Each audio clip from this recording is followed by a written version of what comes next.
1 Samuel chapter 29. The Philistines gathered all their forces at Aphek, and Israel camped by the spring in Jezreel. As the Philistine rulers marched with their units of hundreds and thousands, David and his men were marching at the rear with Achish. The commanders of the Philistines asked, "What about these Hebrews?" Achish replied, "Is this not David, who was an officer of Saul, king of Israel? He has already been with me for over a year, and from the day he left Saul until now, I have found no fault in him." But the Philistine commanders were angry with Achish and said, "Send the man back, that he may return to the place you assigned him. He must not go with us into battle, or he will turn against us during the fighting. How better could he regain his master's favor than by taking the heads of our own men? Isn't this the David they sang about in their dances? Saul has slain his thousands, and David his tens of thousands." So Achish called David and said to him, "As surely as the Lord lives, you have been reliable, and I would be pleased for you to serve with me in the army. From the day you came to me until today, I have found no fault in you, but the rulers don't approve of you. Now turn back and go in peace. Do nothing to displease the Philistine rulers." "But what have I done?" asked David. "What have you found against your servant from the day I came to you until now? Why can't I go and fight against the enemies of my lord the king?"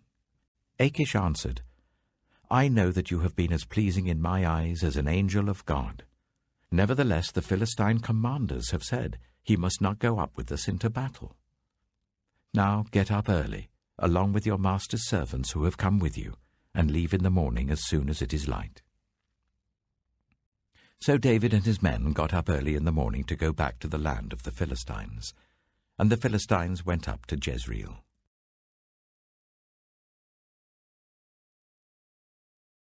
1 Samuel chapter 30. David and his men reached Ziklag on the third day. Now the Amalekites had raided the Negev and Ziklag. They had attacked Ziklag and burned it, and had taken captive the women and everyone else in it, both young and old. They killed none of them, but carried them off as they went on their way. When David and his men reached Ziklag, they found it destroyed by fire, and their wives and sons and daughters taken captive. So David and his men wept aloud until they had no strength left to weep. David's 2 wives had been captured, Ahinoam of Jezreel and Abigail, the widow of Nabal of Carmel. David was greatly distressed because the men were talking of stoning him. Each one was bitter in spirit because of his sons and daughters. But David found strength in the Lord his God. Then David said to Abiathar the priest, the son of Ahimelech, "Bring me the ephod." Abiathar brought it to him, and David inquired of the Lord, "Shall I pursue this raiding party? Will I overtake them?"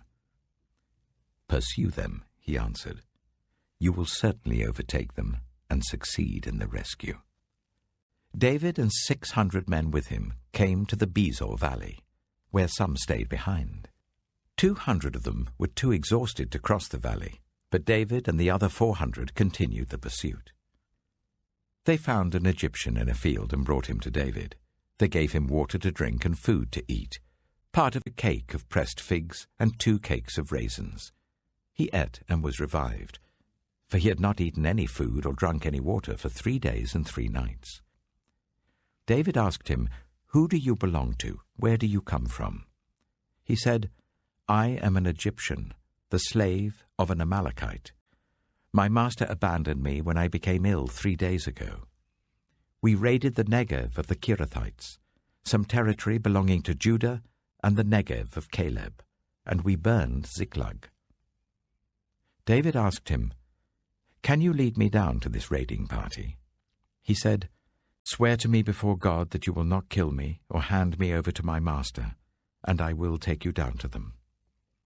He led David down, and there they were, scattered over the countryside, eating, drinking, and reveling because of the great amount of plunder they had taken from the land of the Philistines and from Judah.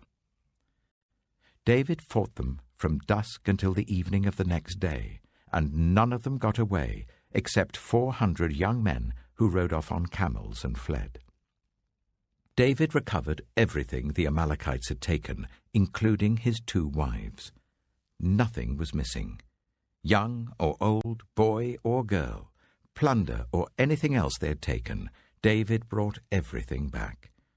He took all the flocks and herds, and his men drove them ahead of the other livestock, saying, "This is David's plunder." Then David came to the 200 men who had been too exhausted to follow him, and who were left behind at the Besor valley. They came out to meet David and the men with him. As David and his men approached, he asked them how they were. But all the evil men and troublemakers among David's followers said, "Because they did not go out with us, we will not share with them the plunder we recovered.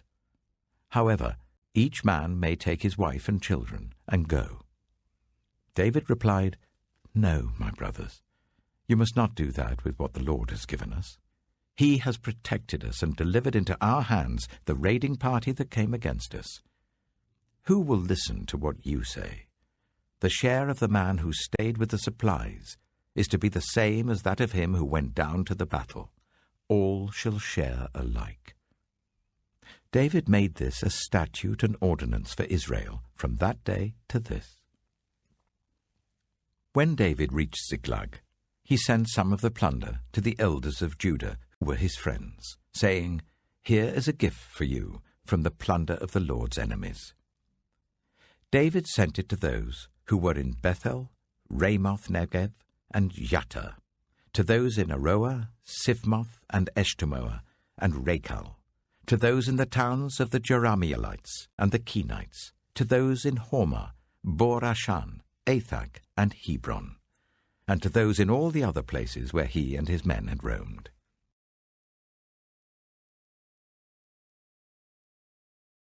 1 Samuel chapter 31.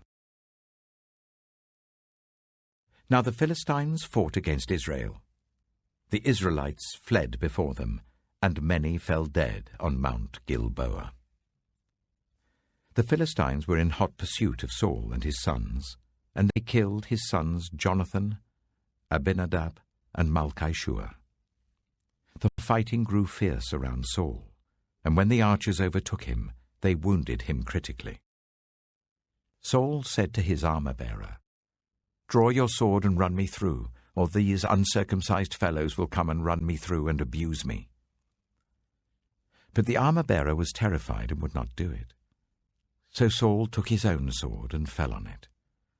When the armor-bearer saw that Saul was dead, he too fell on his sword and died with him. So Saul and his 3 sons and his armor-bearer and all his men died together that same day. When the Israelites along the valley and those across the Jordan saw that the Israelite army had fled and that Saul and his sons had died, they abandoned their towns and fled. And the Philistines came and occupied them. The next day, when the Philistines came to strip the dead, they found Saul and his 3 sons fallen on Mount Gilboa. They cut off his head and stripped off his armor, and they sent messengers throughout the land of the Philistines to proclaim the news in the temple of their idols and among their people. They put his armor in the temple of the Ashtoreths and fastened his body to the wall of Beth-shan. When the people of Jabesh-Gilead heard what the Philistines had done to Saul, all their valiant men marched through the night to Beth-shan. They took down the bodies of Saul and his sons from the wall of Beth-shan and went to Jabesh, where they burned them. Then they took their bones and buried them under a tamarisk tree at Jabesh, and they fasted 7 days.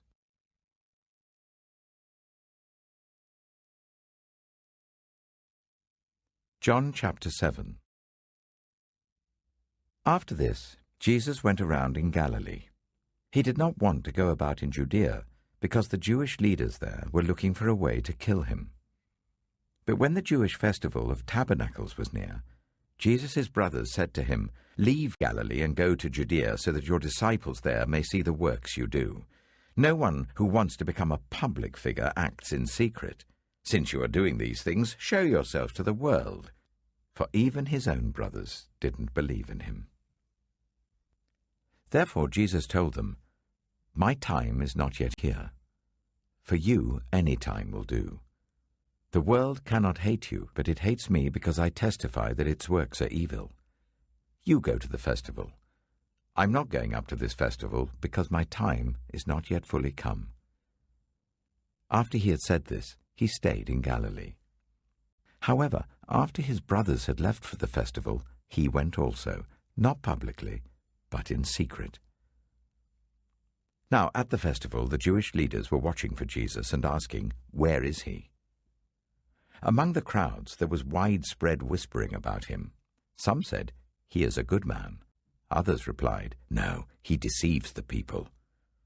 But no one would say anything publicly about him for fear of the leaders.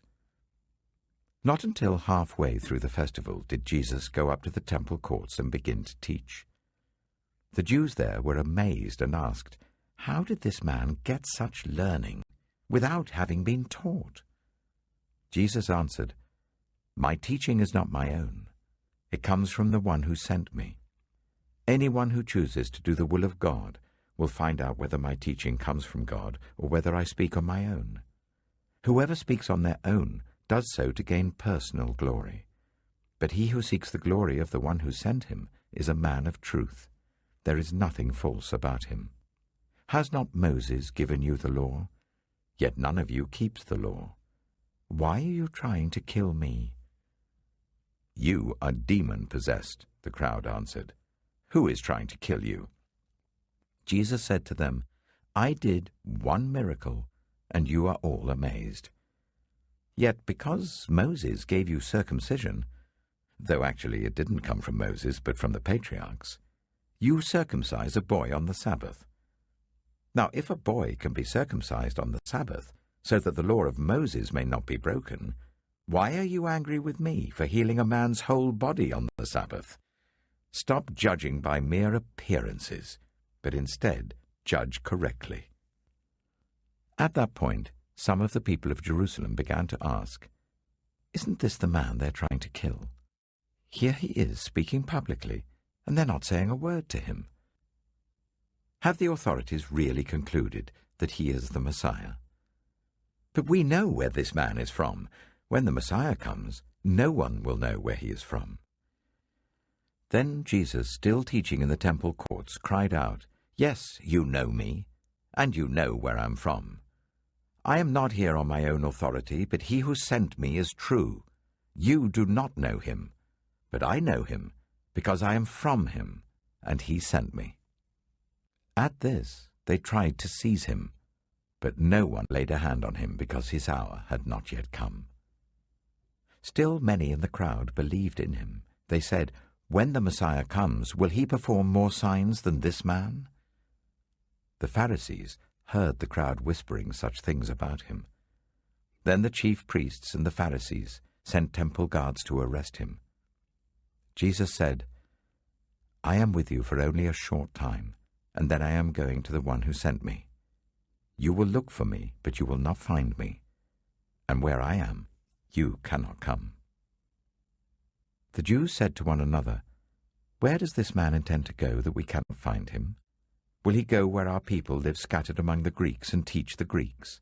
What did he mean when he said, 'You will look for me, but you will not find me,' and 'Where I am, you cannot come'?" On the last and greatest day of the festival, Jesus stood and said in a loud voice, "Let anyone who is thirsty come to me and drink. Whoever believes in me, as Scripture has said, rivers of living water will flow from within them." By this he meant the Spirit, whom those who believed in him were later to receive. Up to that time the Spirit had not been given, since Jesus had not yet been glorified. On hearing his words, some of the people said, "Surely this man is the prophet." Others said, "He is the Messiah." Still others asked, "How can the Messiah come from Galilee? Does not Scripture say that the Messiah will come from David's descendants and from Bethlehem, the town where David lived?" Thus the people were divided because of Jesus. Some wanted to seize him, but no one laid a hand on him. Finally, the temple guards went back to the chief priests and the Pharisees, who asked them, "Why didn't you bring him in?" "Well, no one ever spoke the way this man does," the guards replied. "You mean he has deceived you also?" the Pharisees retorted. "Have any of the rulers or of the Pharisees believed in him? No. But this mob that knows nothing of the law, there is a curse on them."